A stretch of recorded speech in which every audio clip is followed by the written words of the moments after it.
Salamlayıram dostlar. Deməli, mən dünənləri canlı yayımda bildirdim ki, İngilis açılışına qarşı bir açılış var. Az adam bilir.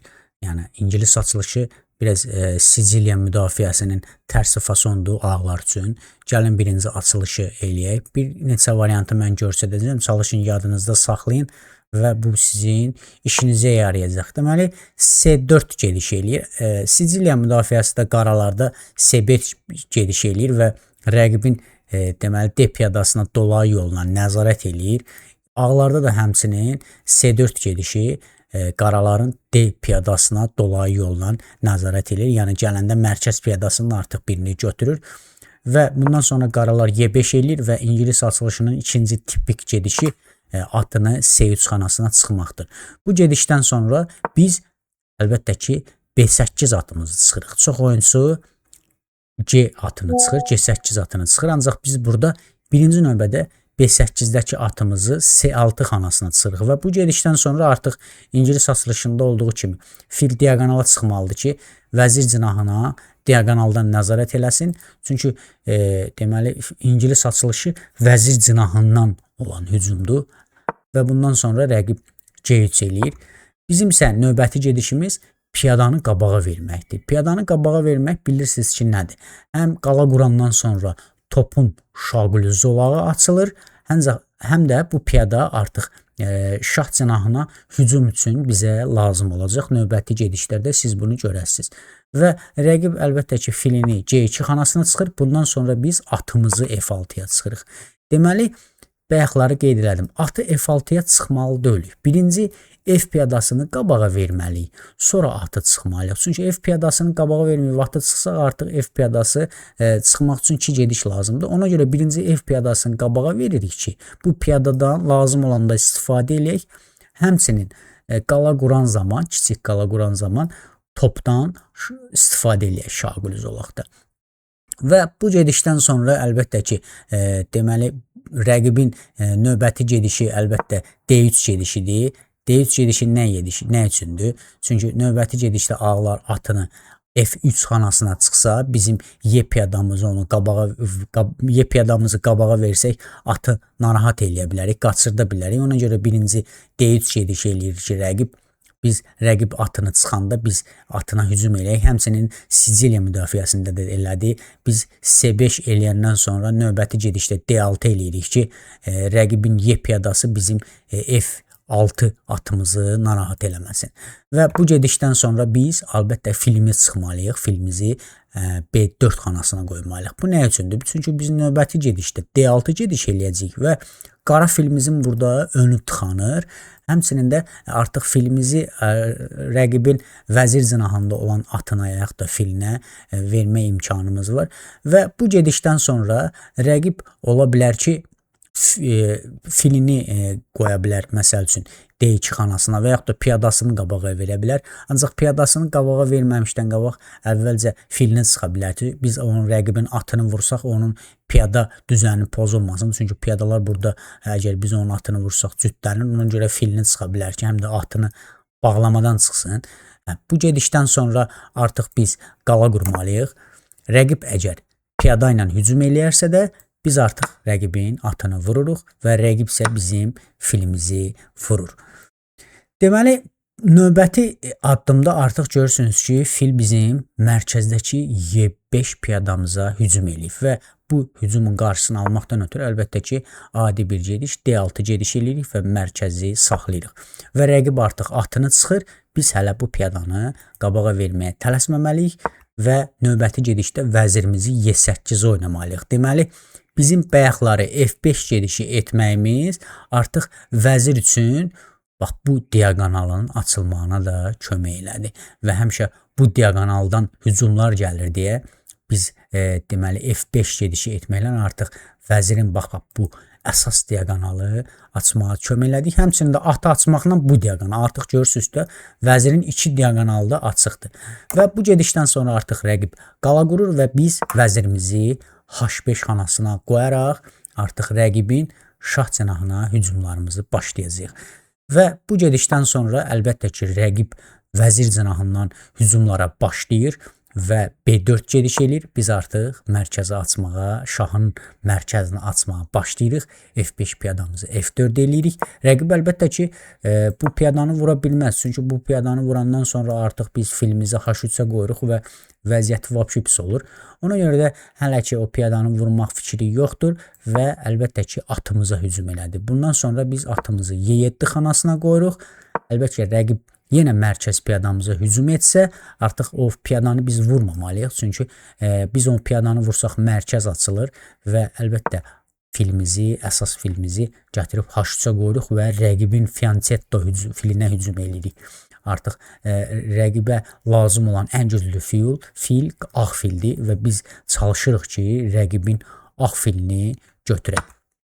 Bundan sonra əlbəttə rəqib CD eləyir, biz isə götürürük rəqibin filini, rəqibin piyadasını. Bundan sonra fil əlbəttə ki bizim piyadamıza hücum eləyə bilər. Piyada boşdadır və bu onsuz da biz atımızı şah cənahına çıxmalıydıq və həm piyadamızı qorumaq naminə, həm də atımızı hücuma getmək naminə atımızı F5 xanasına qoyuruq. Bundan sonra rəqib şah verə bilər. Əlbəttə şahımızı çəkirik H8 xanasına. Bu boş gediş idi. Topunu açıq xəttə gələ bilər. Çünki ağlar artıq açıq xəttdə öz mövqeyini tutubdur. Bundan sonra artıq digər atımızı da hücuma gətiririk. Və əlbəttə ki oyunların birində topunu gətirib C4 qoyubdur. Növbəti gedişdə topunu cütləşdirmək istəyir və bundan sonra artıq biz piyadanı götürürük. Rəqib H2 piyadası ilə bizim piyadamızı götürür. Bundan sonra biz rəqibin filini götürürük. Rəqib şahla götürür və burada biz artıq 2 dənə qurban verəcəyik. Belə ki, atın birindən şah verərək gördüyünüz kimi həm topuna, həm vəzirinə hücum elədik. Rəqib məcburdur ki, həmin atı götürsün. Görürsünüz ki, buradan şah verə bilirik. Ona görə biz rəqibin müdafiədə olan atını topla vururuq, yəni qurban veririk. Əlbəttə ki, rəqib piyada ilə götürəndən sonra biz vəzirlə şah veririk. Şahın bir gedişi var və F2 xanasından rəqibi mat eləyirik. Deməli, bayaqları belə bir situasiya var idi. Gəlin onu da mən sizə görsədim. Deməli, həmin gedişdə, bax, əgər burada rəqib filini gəlməmişdən qabaq A3 ilə bizim filimizə hücum eləsə, biz fili geri çəkməməliyik. Çünki geri çəkəndən sonra rəqib, bax, bunu belə inansaq, rəqib B4 eləyəcək. Artıq biz filimizi geri çəksək, C4 piyadasını qabaq eləsək və bizim filimiz düşəcək. Ona görə də əgər gördük ki, A3 piyadası ilə bizim filimizə hücum eləyir, onda atı vurun, getsin. Deməli, bayaqları biz D3 gedişini nəzərdən keçirdik. Gəlin indi Y3 gedişini nəzərdən keçirdək ki, tutaq ki, ən yaxşı məntiqli gediş Y3 gedişidir. Tutaq ki, Y3 gediş elədi. Bundan sonra biz əlbəttə ki, piyadamızı qabağa verərək rəqibin fianchetto filini kör eləyirik. Bundan sonra rəqib artıq D4 eləyə bilər. D4 eləyəndən sonra biz də piyadamızı qabağa veririk və əlbəttə ki, yenə də mərkəzə nəzarət eləyirik və yaxud da D3 gediş eləyə bilər. Bayaq D4 gediş eləmişdi. İndi tutaq ki, D3 gediş eləyə bilər. D3 gedişindən də sonra biz yenə filimizi çıxırıq diagonaldan. Çünki növbəti gedişdə piyadanı qabağa verəcəyik və rəqib atını Y2 xanasına qoyub qala qurmaya hazırlaşa bilər. Bundan sonra biz D5 gedişi eləyərək yenə də mərkəzə nəzarət eləyirik. Tutaq ki, piyada ilə vurdu. Biz də vəzirlə vururuq və yenə də mərkəz bizimdir. Piyada ilə vursa, biz yenə də atla vururuq. Rəqibin C3 atı da bağlamadır və növbəti gedişdə həmin atı da öz filimizlə götürəcək və yenə də oyuna nəzarət qaralardadır.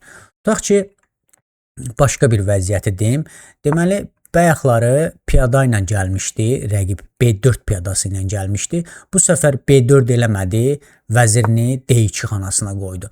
Bundan sonra biz yenə də F piyadamızı qabağa veririk. Əlbəttə ki, rəqib əgər burada səhv eləyib vursa, biz piyadamızı qabağa eləyirik. Çünki nəyə görə bu lazımdır? Çünki rəqib əgər piyada ilə bunu vursa, vəzirin artıq bura girmə ehtimalı var və vəzirlərimizi dəyişmə ehtimalı var. Çünki vəzirini qoysa bura artıq biz dəyişəcəyik və atla götürəcəyik və planımız uyğun gəlməyəcək. Ona görə əvvəlcə H6 gediş eləyirik ki, rəqibin vəziri gəlib G5 xanasından bizim vəzirimizi istəməsin və bu gedişdən sonra rəqib əlbəttə ki, H6 gedişindən sonra mərkəz piyadamızı veririk.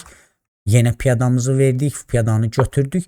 Rəqib fillə vurmaq əvəzinə, yəni fil onsuz da vura bilmir, çünki 2-2-dir. Müdafiədə, hücumda 2-2 fiqurdur. Ona görə piyadasını qabağa eləyib bizim Y5 piyadamıza da hücum eləyə bilər. Bunda isə biz yenə filimizi çıxaraq H3-ə qoyuruq. Bundan sonra piyada ilə bizim mərkəz piyadamızı vurur və biz topla, əlbəttə görürsüz, açıq xətt əlavə elədik burada. Topla vəzirinə hücum eləyirik. Əlbəttə ki, vəziri gəlir F4 xanasına. Artıq burada istəyir ki, vəzirləri dəyişsin. Burada isə biz rəqibin filini götürürük. Rəqib şahla götürür və burada açaraq şah veririk. Açaraq vəzirinə hücum eləyirik. Həm topuna, həm filinə hücum eləyirik. Gördüyünüz kimi rəqib vəzirini geri çəkir. Burada isə biz şah veririk. Rəqib vəzirlə atımızı vura bilmir, çünki top qoruyur. Bundan sonra rəqib əlbəttə ki, şahını geri çəkir və biz atla rəqibin Y2 piyadasını götürərək vəzirini istəyirik. Vəziri gətirərək Y3 xanasına qoyur. Burada isə biz rəqibin filini vuraraq gördüyünüz ki, piyada götürür və bundan sonra biz F3 atını topumuzdan götürüb vəzirinə hücum eləyirik və yenə də oyun üstünlüyü sizdədir. Gördüyünüz kimi hər bir açılışa qarşı, müdafiəyə qarşı bir taktika var. Bu da İngilis açılışına qarşı qaraların taktikasıdır. Bunları, bu gedişləri yadda saxlayan, mən sizə 2-3 variantı göstərdim. Yadınızda saxlasaz, əgər rəqib İngilis açılışı etsə, bu tipik gedişləri eləyəcək. Əlbəttə ki, əzbərçi. Siz də əzbərdən kənar oyun oynasanız rəqibin artıq bütün planları pozulur. Həmişə yadınızda saxlayın. Əzbərçi oyun müəyyən yerə qədərdir. Müəyyən yerdən sonra artıq o əzbərçi oyun sizə kömək eləmir. Çalışıb öz təxəyyülünüzlə rəqibin planlarını pozmalısınız. Rəqibi müdafiəyə məcbur etməlisiniz. Yəni o növbəti gediş, planladığı gedişi eləməməlidir. Artıq müdafiə hərəkət eləməlidir. Ondan sonra artıq üstünlük sizdə olur. İzlədiyiniz üçün sağ olun dostlar. Minnətdaram. Gələn deməli belə dərs videolarımızda görüşənədək digər videolarım, dərs videolarıma, açılışlarla bağlı videolara mənim YouTube kanalımda baxa bilərsiniz. Playlist var, girirsiniz. 28-29 video paylaşmışam. Baxa bilərsiniz bir-bir. Sağ olun.